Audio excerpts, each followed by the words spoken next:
Hi all, welcome to Andrea M. D'Souza's kitchen. Today I'm going to prepare the Indian version of the American chili. That is not the real authentic American chili, but our desi version with a lot of spice in it. It is a complete meal by itself. You don't need to add anything more except a whole lot of cheese and maybe a little sour cream. You can also enjoy it with nachos, or you can enjoy it with freshly baked bread, or just eat it plain as it is. It tastes delicious anyway. But before I go ahead with the recipe, just a few reminders. Don't forget to visit my new website, that is www.andreamdesouza.com.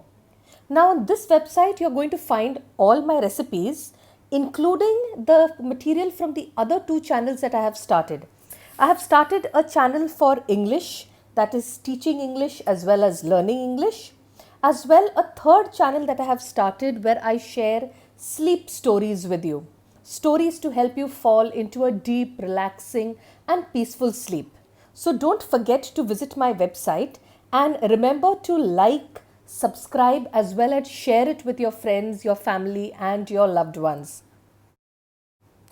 So, for those of you who have always enjoyed Andrea M. D'Souza's kitchen, I'm sure you will love my other two channels too. After all, what is better than cooking a hearty meal with recipes taken from Andrea M. D'Souza's kitchen and then following it up with a deep and relaxing sleep listening to stories told by Andrea M. D'Souza? So go ahead and enjoy yourself. Don't forget to visit my other two channels. And here is a little snippet of the new logo for Andrea M. D'Souza. So let's start with our recipe now. In a big vessel or a handi, I'm going to take around 2 large cooking spoons of oil. In that, I'll put 2 onions chopped finely. I'm going to fry these onions until they turn a bit tender. I'm using this wooden spoon that I just found inside. It belongs to my grandmother. So I thought, why not use it and make the most of it? So I'm going to fry these onions. Once they turn a little tender like this, I'm going to add around 2 tablespoons of grated lasun or grated garlic. You can also chop them fine, but I prefer grated. For those of you who do not like it grated, you can also smash the garlic. Once I've fried the garlic for around 2 or 3 minutes, I'm going to add 2 capsicums chopped fine. And I'm going to let it cook on a high flame for around 5 to 7 minutes until the capsicums turn a bit tender. See, this is what it will look like after a while. So once they have turned tender like this, I'm going to add around half a kg of mutton mince that I have got. If you don't have mutton mince, you can also use beef, you can use chicken, but I have noticed that mutton and beef taste much tastier than chicken. So if possible, either use mutton or use beef. So I'm going to break these lumps because I don't like the lumps. So I'm going to try and break all these lumps and I'm going to fry this meat really well for around 10 minutes. Oh, by the way, do not forget to wash the meat before you add it to this onion and capsicum mixture. So I'm going to continue breaking these lumps. It will take a little bit of time and it is a tedious job. Anyway, I have kept this meat on a high flame, so it needs to fry and that raw smell needs to go. So while you are frying it, also add around 1 tablespoon of salt. Now you may want less salt or more salt, that you can decide according to your taste, but I have added 1 tablespoon. So here I'm adding the salt and I'm going to mix it all well. Once it is mixed and once my 10 minutes are up, I'm going to start adding the other spices. Now there are not too many spices that are added here, simply chili powder and cumin or jeera powder. So I'm taking 2 heaped tablespoons of chili powder.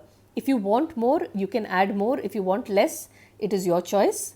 And I'm also going to add around 1 teaspoon of roasted cumin powder. Now I like to prepare my masalas in the house itself. So I first roast my spices and then I grind them and then I put them in this airtight bottles and I keep. I don't prefer buying masalas from the market outside. So you can try it because it tastes much better when you freshly grind and roast your own masalas. So this is what it is going to look like after a while when I've mixed all these masalas well.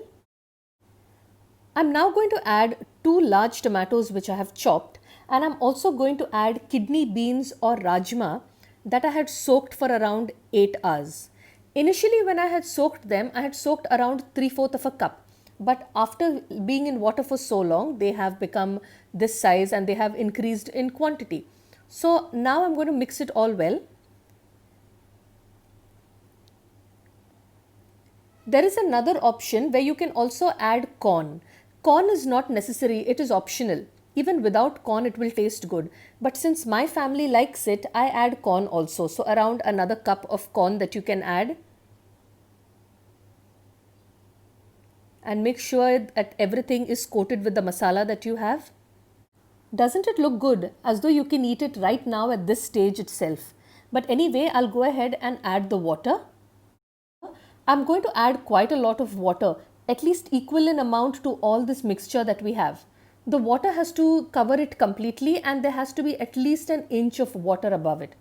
The reason being, it's going to be cooking at a low flame for a very long time and you need a lot of water so that you get it into a nice thick consistency. I'll mix it all well and then I'll also add 1 cube of stock.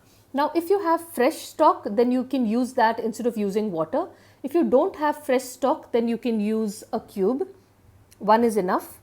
So I'll let it boil on a high flame. I'll let it come to a boil rather on a high flame.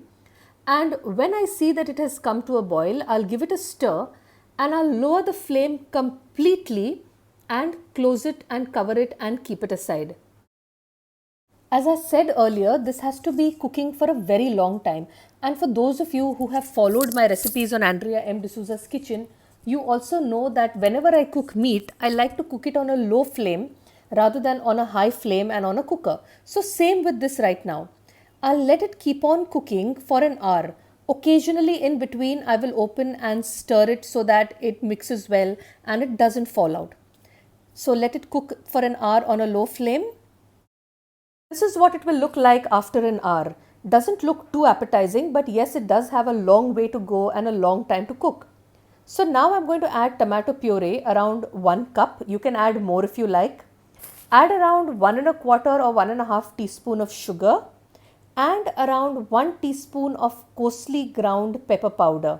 Now again, this pepper powder, preferable if it is fresh and not bought from the market. So you can just pound it a bit and then add it. Mix it all well and again close it and keep it aside. Let it continue cooking same way on a low flame.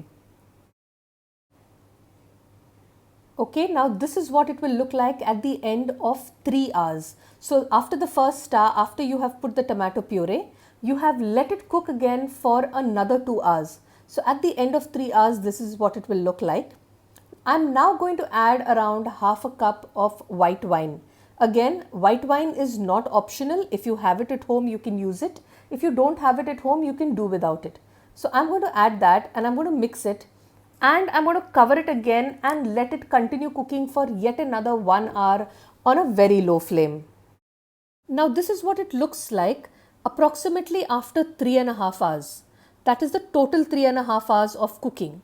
So what I'm going to do is I'm going to now remove the lid aside and let it just cook for another half an hour or so without the lid. That's because the liquid has to turn a bit thicker. So once it turns thick, can you see the difference right now compared to what it was 3.5 hours ago when we had started? So let it continue cooking and after another half an hour, you switch off the flame, cover it and let it just sit by itself for around 15 minutes. This is what it will look like at the end of 15 minutes after you have switched off the flame. Can you see how appetizing it looks and how good it looks right now? So we can start removing it into our bowl and adding the rest of the ingredients that we need to add. Doesn't this hot and steaming bowl look really tempting?